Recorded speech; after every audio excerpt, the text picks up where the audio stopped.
I'll never forget the exact moment my heart shattered. It wasn't a quiet or gentle thing. It was jagged, brutal, and it tore something from the center of my being that I'm not sure I'll ever get back. One moment, I believed in something. I believed in someone. The next moment, I was standing there like a fool, every breath tight in my chest, my soul trembling with the sting of betrayal. When the words came, a confession, a lie exposed, a dagger of truth, it felt like the world had tilted on its axis, leaving me flailing for balance I'd never find again. I was betrayed by the person I trusted most, and that kind of betrayal cuts the deepest. I had spent years building that connection, carefully weaving trust and love into every fiber of who I was. It wasn't just romantic love either. It was a foundation made of reliance, of consistent honesty, of unspoken assurances that we would be there for each other, no matter what storms raged outside. And then, on a day I had hoped would be beautiful, a day I'd wanted to celebrate my gratitude for them, I discovered they were never truly mine. The secret was spat out in a moment of frustration on their part, or maybe it was arrogance, or maybe they just couldn't stand to live with the guilt.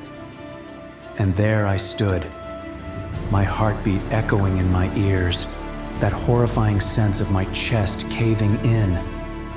My brain scrambled to make sense of it. Maybe I heard it wrong. Maybe this was all just a nightmare. Maybe I could fix it. But there was no misinterpretation, no dream. They'd been lying all along. Some betrayals are subtle, quiet fractures that spread over time. This was cataclysmic. I felt it in my bones, like something cracked inside of me, and the shards tore through everything good that remained. No words could soften the blow. Nothing could quell the rage or heartbreak that rumbled beneath my skin. I was broken. There's no other way to put it. In those first few hours, I couldn't stop trembling. My hands shook, tears burned hot on my cheeks, and my lungs fought for air. In those moments, I was more vulnerable than I'd ever been, exposed completely. That vulnerability made me want to scream, to curse, to retaliate with the same intensity that I'd been wounded. But in the end, I did none of those things. Instead, I froze. I swallowed all of it. The anger, the sorrow, the sense of betrayal, the heartbreak. I piled them up inside of me until they became a twisted mass of raw emotion, too dense to unravel. I could hardly speak. The words died in my throat. My vision blurred with tears that I refused to let fall, so they choked me from the inside. I don't know how many minutes, hours, or days passed as I replayed every laugh, every tender moment, every promise that turned out to be a lie. My mind felt like a vortex spinning me deeper into a pit of confusion. But within the echoes of my heartbreak, a realization formed like a shard of ice in the center of my chest. I never wanted to feel like this again. And so I disappeared. I didn't send out dramatic texts or cryptic social media posts. I didn't vent to mutual friends or schedule a series of tear-filled nights out. I just vanished. I stopped calling. I stopped explaining. I stopped caring about who would wonder what happened or who would speculate about my absence. It wasn't cowardice that pushed me into silence. It was the survival instinct. My heart needed a shield, something to protect it from the outside world that had suddenly become a war zone. I wanted nothing to do with sympathy or pity. I wanted to be alone with the residue of my ruined self. Those early days alone were bleak. The nights were a special kind of torment. Sleep didn't come easily, and when it did, my dreams clawed at me with images I wanted to forget. There was something primal in my grief, a kind of rage that I'd never known before. But with nowhere to direct it, it simmered inside me like hot coals. I might have lost my mind if I hadn't found a way to channel it. It started simply. I needed a reason to get up in the morning, some purpose that could drive me forward. At first, I just ran. No music, no crowds, no partner by my side. I slipped out in the hush of dawn when the city was still asleep, and I ran until my legs felt like lead and my lungs burned. Sweat poured down my face, mingling with the tears that I still refused to let fall freely. Each step pounded against the pavement like a cathartic purge. Pain, betrayal, loss. They fueled me. Every single time my feet struck the ground, I imagined I was crushing a piece of my old self that allowed me to be taken advantage of. With each run, my mind quieted a little more, and I felt a small spark of control flicker to life in the pit of my stomach. But running wasn't enough. The betrayal had left an unquenchable thirst for strength, for self-reliance. My heartbreak had turned cold, and this coldness was an aching emptiness that demanded I fill it with something new, something hardened. So I threw myself into training with a single-minded obsession. I lifted weights until my muscles felt like they would tear from my bones. I learned new fighting techniques, punishing my body through drills, takedowns, and repeated bouts of sparring. My knuckles grew sore from punching heavy bags, and my shins bruised from striking. Each bruise was a memento, a physical reminder that I was forging myself into something, or someone else. I wasn't trying to be a hero, nor was I trying to lash out at the world in wanton violence. I was simply rebuilding myself from the ashes of who I had been. I took all the anguish and heartbreak and let them scorch me into a sharper blade. I remembered the nights I'd spent with my guard down, trusting too freely. Those nights were gone. I saw the naive warmth in my gaze when I looked in the mirror and wanted to smash the reflection. Warmth got me hurt. Vulnerability turned me into a victim. Now I was forging a new identity, and this one would be untouchable. People talk about heartbreak as though it's something that breaks you for a while, and then you heal. For me, it felt more like an evolution. The pieces of my heart didn't mend in the original shape. They turned into shards that knotted together into something cold and unfeeling. I didn't become cruel, though. That's the funny thing about coldness. It's not synonymous with cruelty. It's about detachment, about erecting walls so high and so thick that few people dare to test them. I didn't want to punish innocent people. I just refused to let anyone close enough to ever wreck me again. The transformation wasn't instant. Some days I would wake up so angry I could hardly see straight. On other days, my sadness would surge like a tidal wave, threatening to drown me in memories of better times. But as the months ground on, I felt the rage galvanize into a steady, unrelenting resolve. I woke up earlier, trained harder, pushed myself further than I ever had. I learned to be comfortable in my own silence. I found a savage peace in being alone, in not needing anyone's approval or presence. Every repetition, every drop of sweat, every callus that formed on my hands told a story. This was me, reborn in grit and determination. I started to notice how differently I moved in the world. I walked through crowds without fear or curiosity. I didn't bother forging relationships that were unnecessary. I had acquaintances, sure, but I kept them at arm's length, seeing them more like strategic alliances than friends. My eyes, once warm and inviting, hardened. Strangely, I attracted a different kind of attention. Some people respected the aura I carried, while others found it intimidating. I didn't care. Caring had proven fatal to the old me, and I had no intention of repeating that mistake. It wasn't that I lost the capacity to love. I just realized how precarious it was to give that love away carelessly. Love is a vulnerability. Love is a lever that people can use to manipulate, to wound, to destroy. When you love the wrong person, you hand them a loaded gun and stand there hoping they won't pull the trigger. I had been shot dead by that bullet once, and I was determined never to stand there exposed again. So I went quiet. I kept my circle so small it was practically a straight line. I buried my raw humanity beneath layers of stoicism. People called me distant, said I had changed. Maybe they were right, but they didn't know the half of it. They saw the surface, the short conversations, the disinterest in group outings, the flat tone when I spoke. They didn't see the nightmares. They didn't feel the constant tension coiled within me like a serpent, ready to strike if anyone dared breach the fortress I built around my heart. I was not without empathy or kindness, but I no longer extended it without caution. Where once I would have lent my ear or my shoulder to whoever needed it, now I weighed every interaction. I gauged intention, listened carefully for lies, watched for warning signs.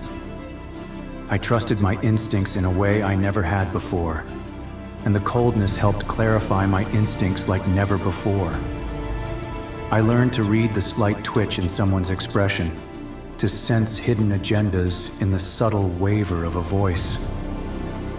I became the one who observed rather than participated. I also learned that being cold wasn't the same as being weak. My old self, with all that unguarded love and tenderness, might have been warm, but it was easy to cut me open. Now that warmth was replaced by an unshakable discipline. I ate cleaner, rested smarter, worked more efficiently. I used the heartbreak as a motivator. When my legs ached during a run, or my arms trembled during a workout, I reminded myself of every time I'd been lied to or belittled. I recalled the day my heart was ripped out of my chest by someone I'd have died for. The memory bolted through my veins like electricity, forcing me to push harder, to keep going. Weakness was no longer an option. The funny thing about turning cold is how it brings a twisted kind of freedom. There's power in not needing anyone. There's clarity in doing what needs to be done without wrestling with emotional baggage. There were nights, though, when I'd stare at the ceiling, feeling the old loneliness gnaw at me. A quiet voice in my head would whisper, "This wouldn't be so bad if you had someone."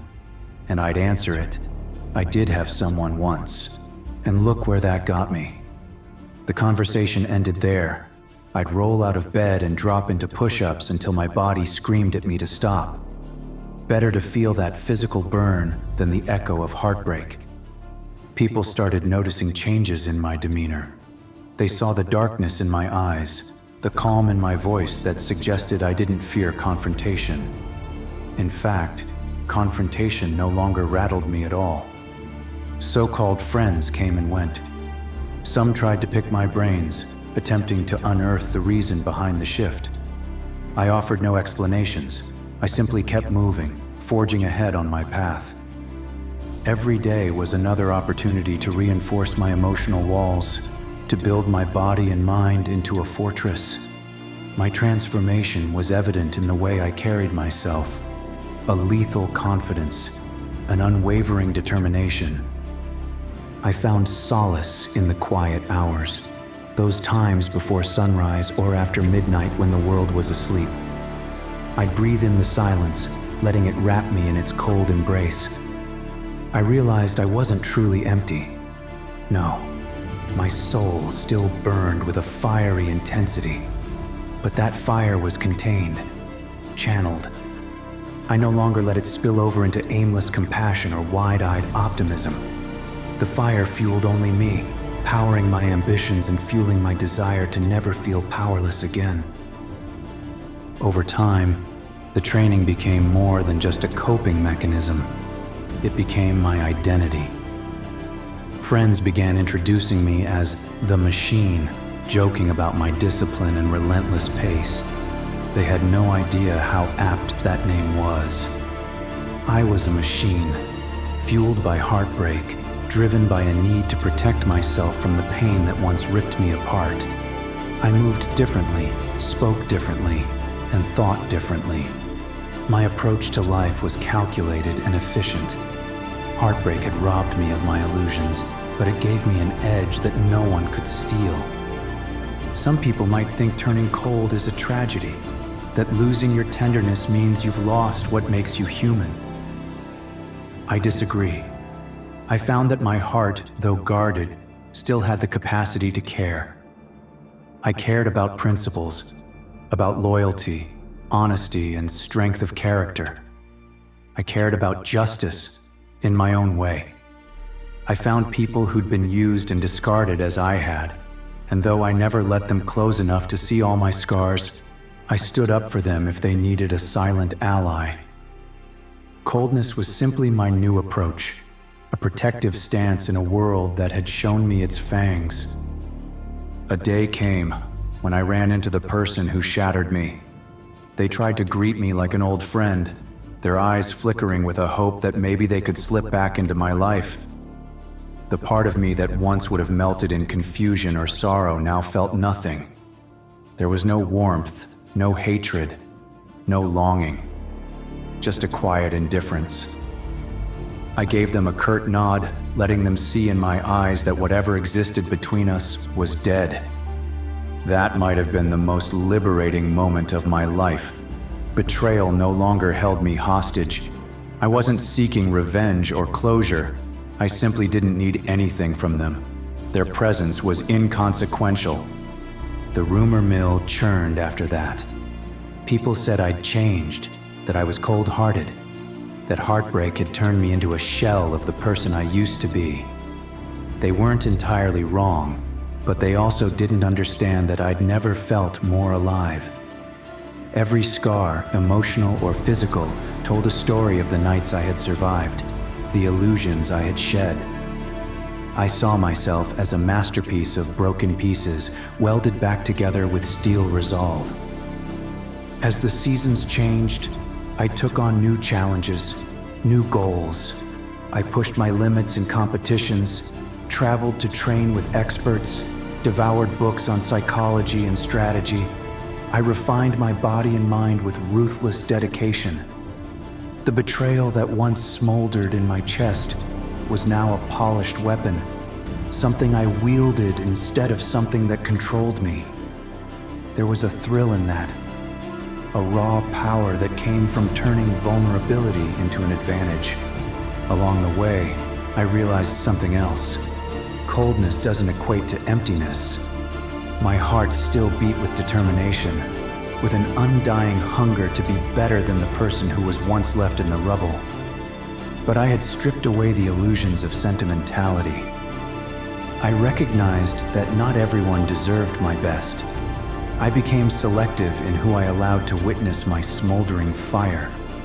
And those who made it past my defenses, if any truly did, learned that I still had a capacity to care, deeper and more fiercely than before. But that care was never a given, never a default. It had to be earned.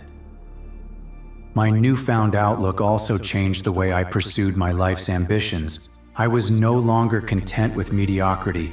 I refused to settle, refused to compromise my standards.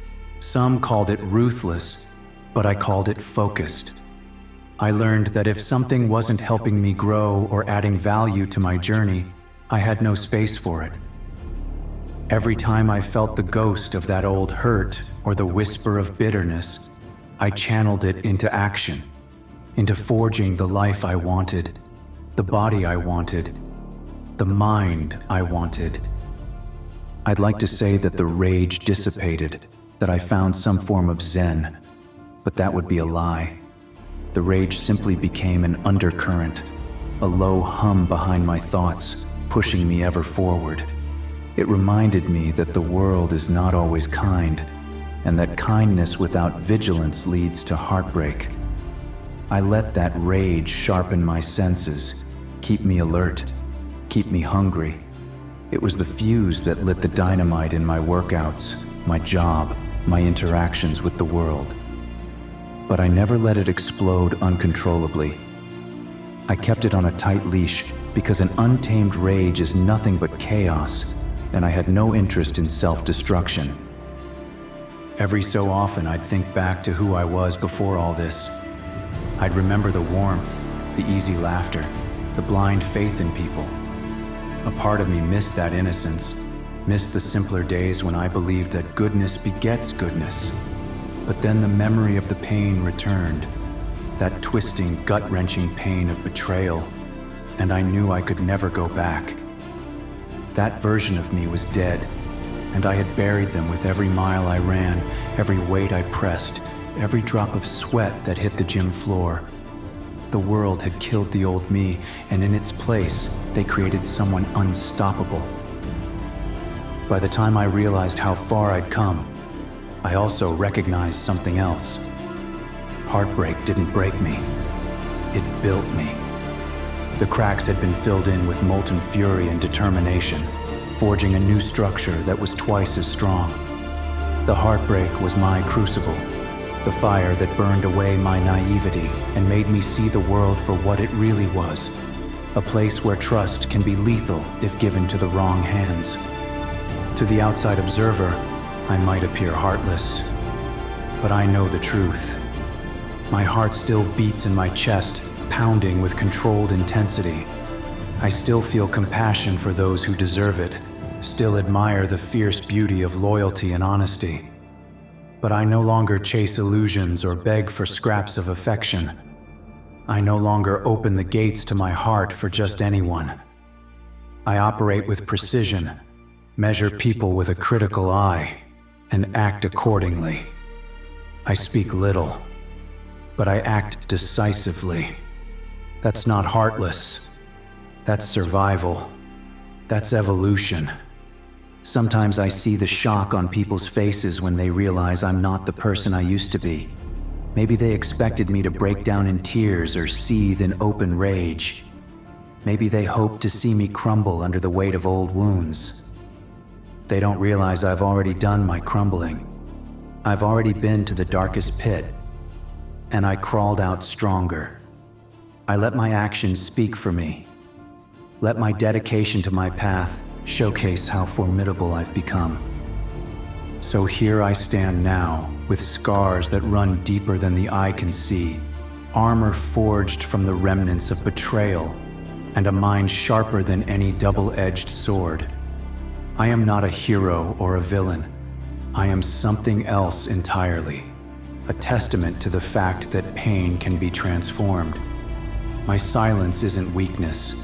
It's the roar of self-reliance. My coldness isn't cruelty. It's the chill of wisdom learned the hard way. For a long time, I wondered if I'd ever be able to articulate what happened, to put into words how heartbreak turned me into this version of myself. But maybe words are unnecessary. Maybe the relentless drive in my eyes says enough. Maybe the purposeful stride, the unwavering gaze, the calloused hands speak louder than any confession. I became a product of my circumstances, molded by betrayal, but not destroyed by it. If anything, the betrayal was the necessary catalyst for a transformation I didn't know I needed. There's a final truth in all of this that I hold on to, a truth I now live by. It might not be something you find on motivational posters, but it's real, and it's mine. The pain didn't break me. It built me. And now, I'm cold. Not because I'm heartless, but because I finally know how to survive. Survival in this world demands discernment. It demands we guard our hearts until we are sure someone has earned a peek inside. It demands we become strong enough to walk away when love becomes a weapon. The pain taught me that. The betrayal taught me that. Every tear shed, every muscle torn, every sleepless night taught me that. And I learned.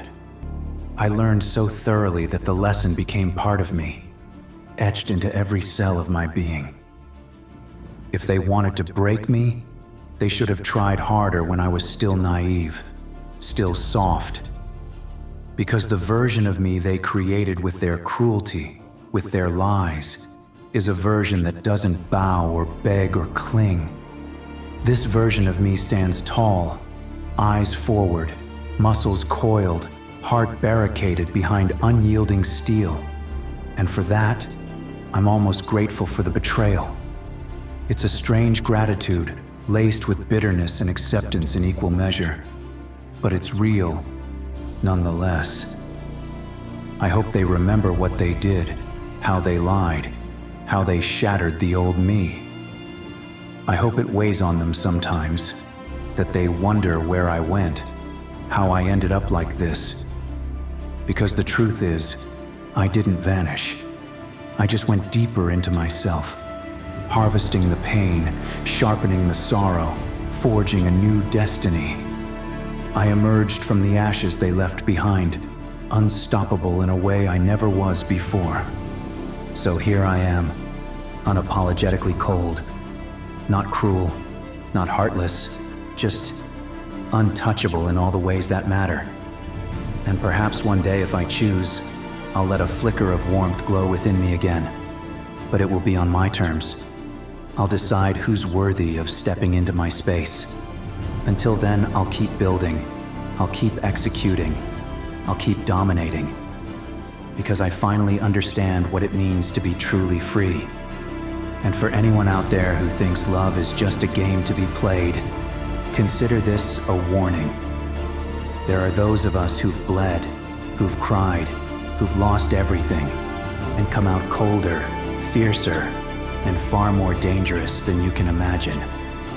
And if you ask me now if the heartbreak was worth it, if I'd turn back time and avoid the pain, my answer is simple. I don't regret a damn thing, because the pain didn't break me. It built me. And now I'm cold.